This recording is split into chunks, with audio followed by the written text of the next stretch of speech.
Кеше ғана сіздің балаңыз алғашқы қадамдарын жасаса, бүгін ол мектеп оқушысы, ал жақын арада студент болмақ.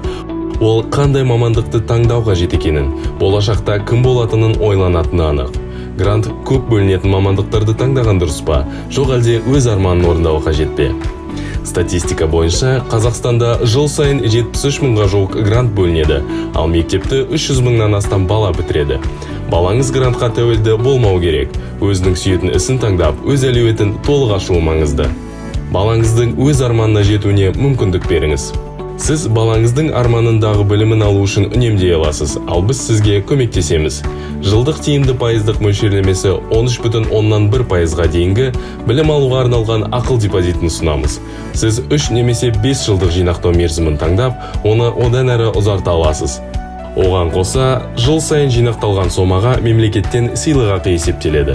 Азаматтардың белгілі санаттары үшін 7% және қалғандары үшін 5%.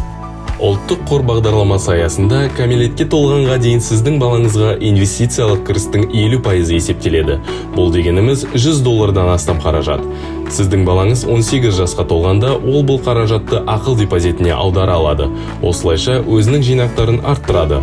Грантқа түскен жағдайда жинақтаған қаражаты мен мемлекеттік сыйлықақыны ала алады, ал ұлттық қордың қаражатын депозитте қалдыруға және жинақтауды жалғастыруға, тұрғын үй жағдайларын жақсартуға жіберуге, немесе бірыңғай жинақтау зейнетақы қорына қайтаруға болады. Қазақстанда лайықты білім алу 1 миллион теңгеден асады, ал шетелде 3 миллион теңгеден асады.